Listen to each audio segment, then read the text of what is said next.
crafty friends, it's Jess from JessCrafts.com, and today I am here with a card for the Kat Scrappiness design team.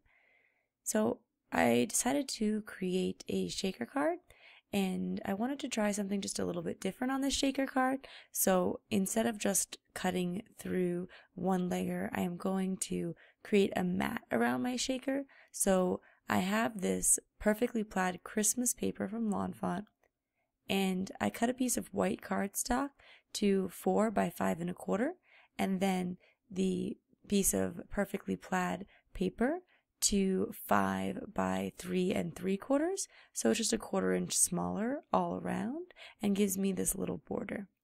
Then I'm going to cut through both layers with a small circle, and then cut through just the plaid layer with the larger circle, and this will create a border around my plaid layer in the circle and also on the edges, and just add another layer and touch of interest to the card.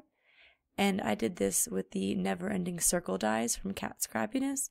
Kat Scrappiness has a lot of great basic dies with some interesting features. I also cut this Christmas tree from the Stitched and Layered Christmas Tree set, also from Kat Scrappiness, and I cut it from the same perfectly plaid paper. I chose this particular set of papers because I thought that it worked really well with the retro Christmas mix and would make for an interesting shaker. I did like a lot of the other choices of sequins for the holiday season, but I was actually just going to try something a little bit more non-traditional today. So during this card making, I kind of got to know my snow marker a little bit better. So this is the Marvi Uchida snow marker, and they sell it in the Kat Scrappiness store, so there will be a link in the video description.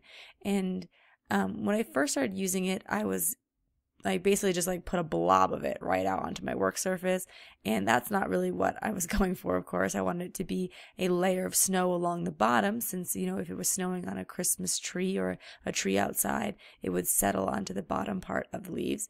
And at first I just put a little bit of the snow marker on the edges, and it looked fine, but it didn't quite have the fluffiness of snow and as much dimension as I wanted. And over time I got to kind of know the marker a little bit better, and I started putting out more of the liquid, and I found that I liked the look of sort of the heavier liquid better. And so you can get more liquid to come out by pressing your marker down, depressing the tip of the marker, and it allows it to flow more. So that's what I'd recommend. Here on this last largest piece, I got what I really preferred in terms of a snow look. So I went back and I die cut the whole thing a second time, and I added more snow to each layer. Then I heat them all up so they would puff up and create this look of snow. Now I added some transparency to the back of the shaker, and then I took some foam tape and I added it all around the edges. When I make shaker cards, I just make a box rather than trying to fit the foam perfectly around a circle. I know some people prefer foam sheets so they can die cut it to be the same circle size, or some people prefer a more bendable foam, but I like the look of giving them a lot of room to shake about. So I just create a simple square around my circle with the foam tape, and then I sort of support the rest of it with a bit of foam tape, so you can kind of see that there. And I just cut my foam tape to be a little bit longer and fit it exactly in where it goes, kind of smush it up against or butt it up against the edge, and then trim it down so that it's a perfect seal all around the edges. And I have many videos where I do shaker cards, so I don't always show the process every time because I'm sure it will get boring. But what I did want to show you was this cool stitched Christmas tree die and the snow marker, because I thought those were interesting and fun to work with. So it is a little bit hard to see because it is on pattern paper, but there is a stitching detail around each layer of the tree.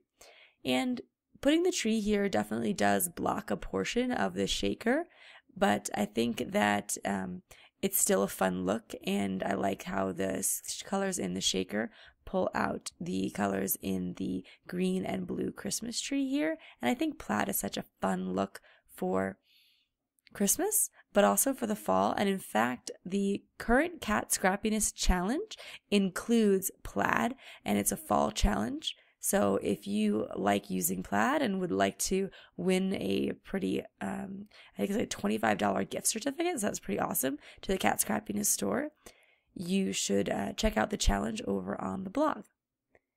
So I felt like my card wasn't quite finished, and I also had a little bit of a boo-boo at the top of the Christmas tree. You can't really tell in the video, but just a little black mark. And so I wanted to cover that up a bit, and I chose this random bow die from my collection. There are some coordinating dies in the die set. There's a star and some ornaments and things like that, but they just weren't the right size to cover up my mistakes, so I just pulled out this bow die and I covered the top of the Christmas tree, and that's it for my card today. If you like this video, please give it a thumbs up. If you're interested in more crafting tutorials, be sure to subscribe to my channel. As mentioned, all the product links will be in the video description below, and please subscribe to my channel and to the Kat Scrappiness channel. Thanks so much for watching. Bye.